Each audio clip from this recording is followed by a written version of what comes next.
Aku terdiam mendengar kata talak 3 dari Mas Tono. Karena itu artinya selesai sudah kehidupan rumah tanggaku bersama Mas Tono saat itu. Diary, setelah mengucapkan talak 3, Mas Tono terduduk di sofa dan terdiam. Aku perhatikan sepertinya dia juga menyesali apa yang barusan dia ucapkan. Namun nasi sudah menjadi bubur. Secara agama kami sudah bukan suami istri lagi.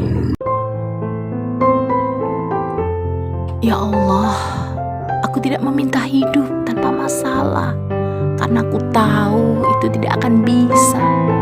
Aku hanya meminta hati yang sabar, hidup yang sehat, dan iman yang istiqomah, agar aku bisa kuat dan tabah dalam menjalani kehidupan. Open Diary.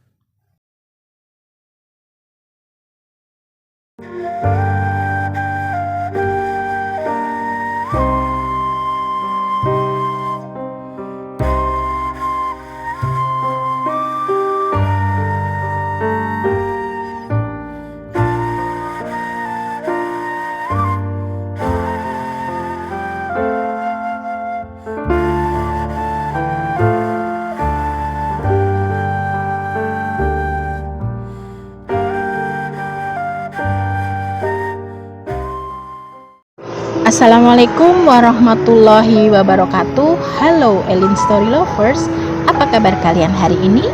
Pada kesempatan kali ini saya akan membawakan sebuah kisah yang dikirim oleh Mbak Fatimah di Magelang, Jawa Tengah.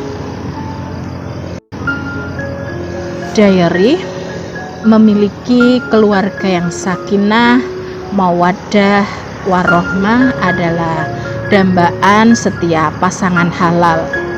Namun mewujudkan keluarga yang samawa bukanlah hal yang mudah. Dibutuhkan komitmen yang kuat antara suami dan istri, dan adanya rasa saling mencintai dan membutuhkan serta saling pengertian di antara keduanya. Usia pernikahanku dengan Mas Tono sudah memasuki angka 3 tahun dengan satu orang anak laki-laki lucu yang saat itu baru berusia 2 tahun. Denny namanya. Diary, sejak 6 bulan usia pernikahan kami, aku mulai mengenal karakter suamiku yang sebenarnya. Orangnya ternyata temperamen dan egois. Berbeda dengan saat kami masih pacaran dulu. Dia begitu lembut dan perhatian padaku. Terkadang hanya masalah sepele saja bisa membuatnya marah besar. Terlebih jika aku melakukan kesalahan, meski itu menurutku kategori kesalahan kecil. Misal, aku lupa menyiapkan kopi untuknya. Sebenarnya bukan lupa, tetapi aku harus menyusui bayiku terlebih dahulu karena menangis. Namun Mas Tono sepertinya tidak mau tahu. Pokoknya kopinya harus disiapkan terlebih dahulu. Pokoknya dia harus didahulukan segalanya. Apa mungkin karena dia anak tunggal dan dulu biasa dimanja oleh orang tuanya? Entahlah. Yang pasti jika dia sedang marah, maka kata-kata kasar pun sering terlontar dari mulutnya. Dan aku pun hanya diam jika Mas Tono sedang memarahi aku. Hingga suatu ketika saat aku terlambat pulang dari berkunjung ke rumah orang tuaku, Mas Tono marah besar. Pagi itu sebelum Mas Tono berangkat kerja, aku sudah izin sama Mas Tono bahwa aku akan pergi ke rumah orang tuaku bersama Denny. Karena ayah dan ibuku kangen ingin ketemu cucunya. Mas Tono pun mengizinkan, asalkan aku tidak menginap dan tidak pulang malam. Aku pun pergi ke rumah orang tuaku bersama Denny, naik angkutan umum. Jarak rumah orang tuaku dari rumahku hanya sekitar 15 km. Sore harinya aku pamit pulang, kemudian diantar ayahku ke terminal angkutan umum yang berjarak sekitar 1 km dari rumah orang tuaku. Sesampainya di rumah, aku mendapati Mas Tono sedang tiduran di sofa ruang tamu. Namun mendadak dia bangun ketika melihat kedatanganku bersama Denny dengan roman muka yang memerah. Sambil berkacak pinggang, dia mulai memarahi aku. Intinya, jika dia sudah pulang kerja, seharusnya sudah tersedia kopi dan makanan.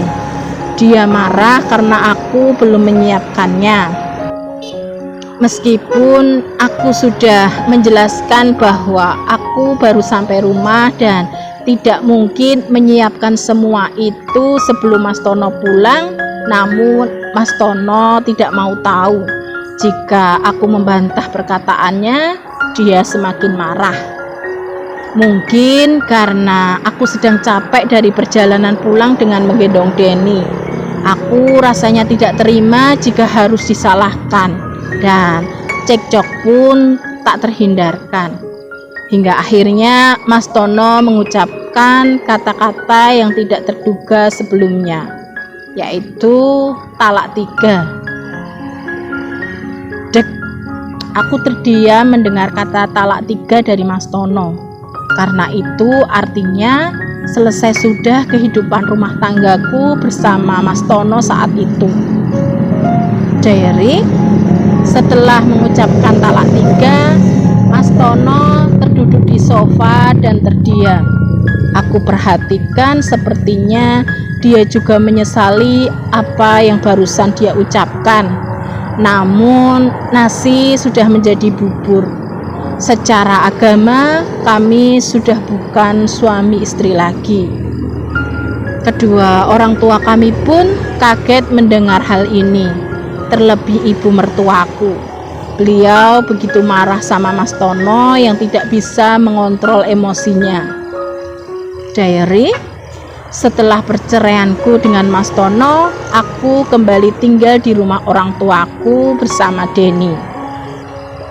Suatu malam, Mas Tono bersama kedua orang tuanya datang ke rumah orang tuaku. Kami pun menyambut kedatangan mereka dengan baik.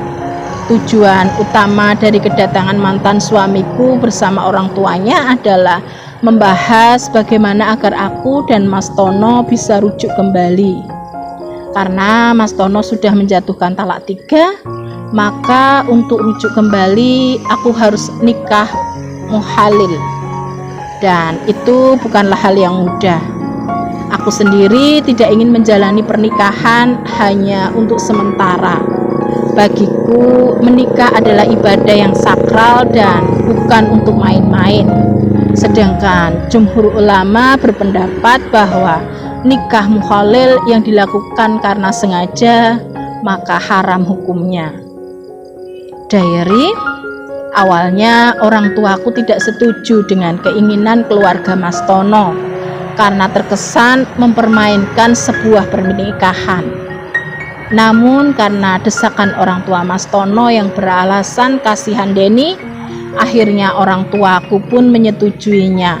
Dan dengan berat hati aku pun menyanggupi permintaan mereka. Mas Tono minta aku untuk mencari lelaki di biro jodoh, kemudian segera nikah dan melakukan hubungan suami istri sekali saja. Selanjutnya minta cerai agar Mas Tono bisa kembali menikahi aku. Sejujurnya aku sangat berat memenuhi permintaan Mas Tono. Entah kenapa aku justru merasa sifat Mas Tono masih juga belum berubah dengan kejadian ini. Dia tidak bisa mengambil pelajaran dari perbuatannya yang mudah menjatuhkan talak 3 padaku. Hal ini membuatku berpikir, seandainya aku harus rujuk kembali dengan Mas Tono, sepertinya kehidupan rumah tanggaku tidak akan berbeda dengan 3 tahun sebelumnya, di mana hampir setiap hari aku menerima amarah dari Mas Tono.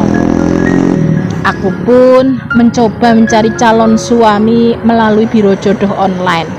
Aku menemukan sosok lelaki yang menurutku orangnya baik dan dari segi wajah juga menawan. Akhirnya kami saling kenalan. Lelaki itu bernama Faisal. Usianya hanya terpaut 3 tahun di atasku. Mas Faisal berstatus duda tanpa anak.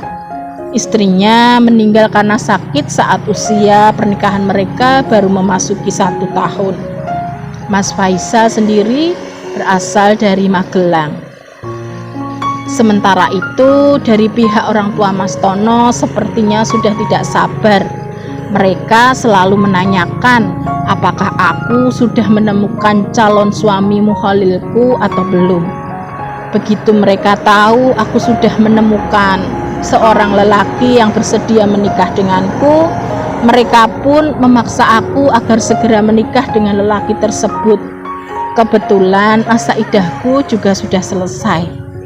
Aku sendiri sebenarnya merasa tidak enak dengan Mas Faisal karena kami baru kenalan sekitar 2 minggu. Tapi aku memintanya untuk segera menikahi aku. Namun rupanya Mas Faisal juga tidak keberatan dengan hal itu. Tentu dalam hal ini aku tidak memberitahukan rencana keluarga Mas Tono pada Mas Faisal.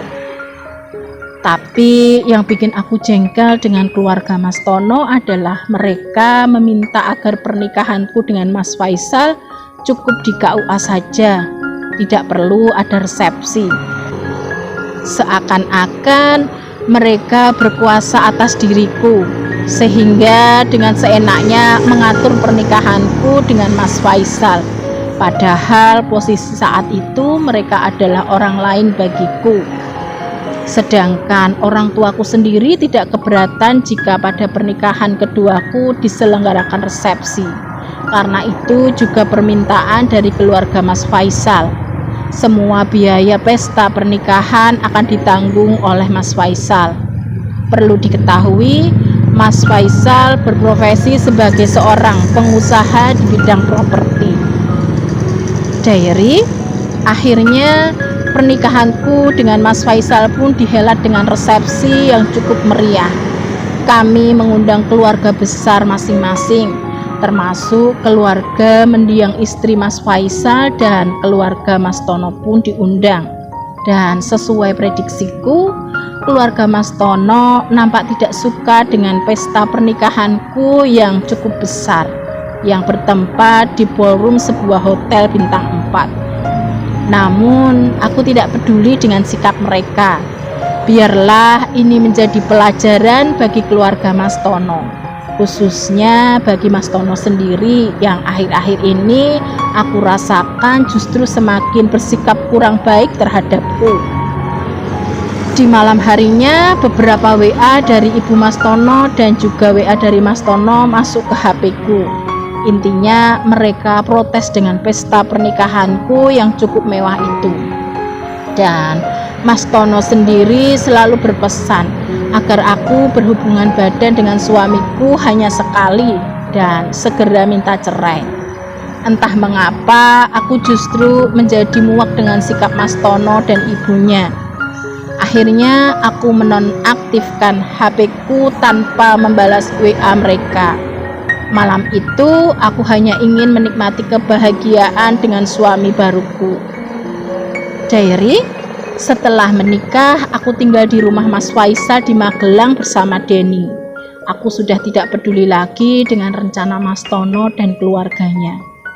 Alhamdulillah keluarga Mas Faisal bisa menerima kehadiran Denny. Bahkan Mas Faisal sudah menganggap Denny seperti anaknya sendiri. Dia juga begitu perhatian dengan Denny, berbeda dengan Mas Tono yang cuek dengan anaknya sendiri. Untuk Mas Tono dan keluarga, saya mohon maaf tidak bisa memenuhi keinginan kalian. Saya tidak bisa mempermainkan sebuah pernikahan.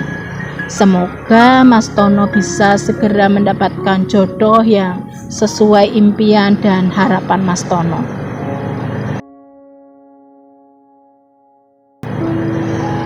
Demikian sebuah kisah yang dikirim oleh Mbak Fatimah di Magelang, Jawa Tengah. Terima kasih Mbak Fatimah yang sudah membagikan kisahnya di Elin Story. Nah, buat kalian yang mempunyai kisah yang serupa dengan kisahnya Mbak Fatimah atau mempunyai pengalaman hidup yang tidak bisa kalian lupakan sepanjang hidup kalian, silahkan kalian kirim di elin.story@gmail.com. Terima kasih. Wassalamualaikum warahmatullahi wabarakatuh.